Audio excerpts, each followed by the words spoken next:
तो दिल्ली में ना मस्जिद टूटी है और ना ही मस्जिद पर बुलडोजर चला, लेकिन राजनीति के सेंटर में मस्जिद जरूर आ गई। तुर्कमान गेट इलाके में अतिक्रमण पर बुलडोजर कार्रवाई को जहां बीजेपी ने सही और जायज ठहराया, तो वहीं विपक्षी दलों ने इस पर सवाल उठाए। मुस्लिम नेताओं का मानना है कि बारात घर और डिस्पेंसरी अतिक्रमण करके नहीं बल्कि मस्जिद की जमीन पर बनाई गई थी और इन्हीं आरोप प्रत्यारोप को लेकर अब यहां राजनीति तेज हो गई है।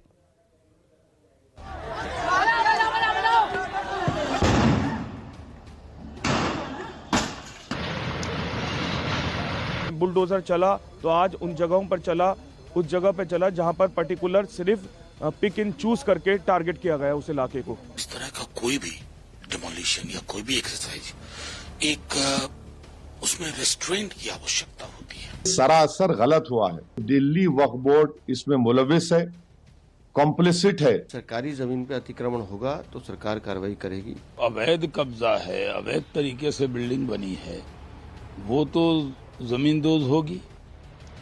आधी रात तुर्कमान गेट इलाके में एमसीडी की जमीन पर बनाया गया बारात घर और एक डिस्पेंसरी जमींदोज कर दी गई। अब यहां सिर्फ मलबा बचा, जिसे हटाने के काम में एमसीडी स्टाफ लगा हुआ है। लेकिन 32 बुलडोजर के साथ अतिक्रमण गिराने की कार्रवाई ने देश की सियासत में उबाल ला दिया है।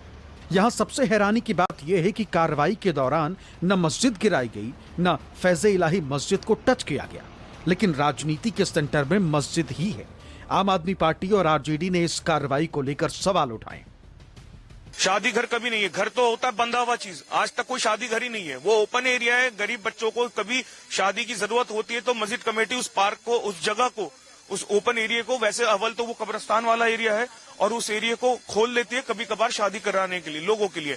वहां पर एक डिस्पेंसरी चलती थी, चैरिटेबल डिस्पेंसरी, जो गरीबों के लिए चलती थी, जहां पर डायलिसिस सेंटर चलता था, उसको तोड़ा गया। इस तरह का कोई भी डिमोलिशन या कोई भी एक्सरसाइज एक उसमें रेस्ट्रेंट की आवश्यकता होती है। और वो टाइम क्या, वक्त भी तो चुनेंगे। कौन से महीने में हम बैठे हुए, कड़ाके की ठंड पड़ रही है, मतलब अगर इतनी एहतियात हम नहीं बरत सकते तो क्या ही कहा जाए। सवाल इसलिए उठ रहे हैं कि अतिक्रमण हटाने की कार्रवाई एमसीडी और पुलिस की तरफ से आधी रात की गई, जबकि इसे लेकर पुलिस का मानना है कि जिस तरह का तुर्कमान गेट भीड़ भाड़ वाला इलाका है, उससे दिन में दिक्कत ज्यादा होगी। हालांकि विपक्ष भले ही इस कार्रवाई पर सवाल उठा रहा है, लेकिन इस पर बीजेपी नेताओं का मानना है कि अतिक्रमण जहां भी होगा उसे हटाया जाएगा और इस कार्रवाई को जायज बताया। वो अतिक्रमण हटना ही था जो हटाया गया है, लेकिन जिस तरह से पुलिस पर पथराव किया गया है, तो ये सोचने का विषय है कि दिल्ली जैसी राजधानी में इन पत्थरबाजों के हाथ में जिन लोगों ने पत्थर दिए वो हाथ किसके हैं, वो चेहरे कौन से हैं। तो धार्मिक उन्माद को भड़काने की कोशिश थी। मैं बधाई देता हूं पुलिस वालों को और प्रशासन को, जिन्होंने बहुत संयम से इस पूरी कार्रवाई को अंजाम दिया है। लेकिन सरकारी जमीन पर अतिक्रमण होगा तो सरकार कार्रवाई करेगी, ये बात इन लोगों को समझ में आनी चाहिए।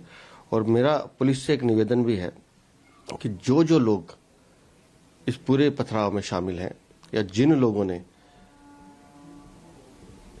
इन पत्थरबाजों के हाथ में पत्थर दिए, उन सबके खिलाफ कड़ी कार्रवाई होनी चाहिए, क्योंकि इस तरह की हरकतों को दिल्ली में बर्दाश्त नहीं किया जाएगा। अवैध कब्जा है, अवैध तरीके से बिल्डिंग बनी है, वो तो जमींदोज होगी।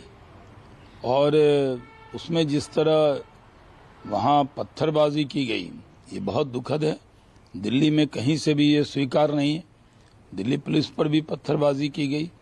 ये पत्थरबाजी कहां से लोगों ने सीख लिया है, ये बहुत दुर्भाग्यपूर्ण है और दिल्ली में इसकी इजाजत नहीं दी जा सकती। अतिक्रमण की कार्रवाई पर एमसीडी ने तर्क दिया है कि बारात घर और डिस्पेंसरी एमसीडी के हॉर्टिकल्चर विभाग की जमीन पर अवैध तरीके से बनाए गए थे और दिल्ली हाईकोर्ट के आदेश पर इन्हें तोड़ा गया। वहीं एआईएमआईएम अध्यक्ष असदुद्दीन ओवैसी ने जमीन को वक्फ बोर्ड की बताया है और इसे लेकर कई तर्क भी सामने रखे। आरोप लगाया कि वक्फ बोर्ड की इसमें मिलीभगत रही। ये सरासर गलत हुआ है। इसीलिए उम्मीद करते कि दिल्ली वक्फ बोर्ड और वहां की मैनेजमेंट कमेटी फौरन सुप्रीम कोर्ट को जाए और जाकर ये तमाम हकीकत सुप्रीम कोर्ट को बताए और स्टेटस को ले वहां पर।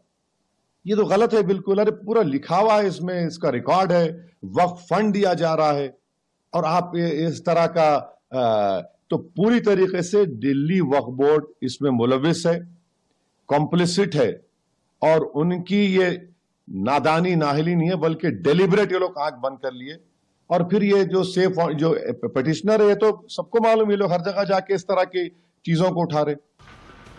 राजनीति अब अपनी जगह, लेकिन यहां सबसे बड़ा सवाल ये कि जब पुलिस और एमसीडी ने पहले ही कंफर्म कर दिया था कि अतिक्रमण पर ही कार्रवाई की जाएगी और मस्जिद से इसका कोई ताल्लुक नहीं है, तो फिर क्यों आधी रात इतना बवंडर हुआ? जिन लोगों ने मस्जिद तोड़ने की अफवाह फैलाई, आखिर उन्हें किससे निर्देश मिले थे? क्या किसी ने जानबूझकर आधी रात हंगामा कराया?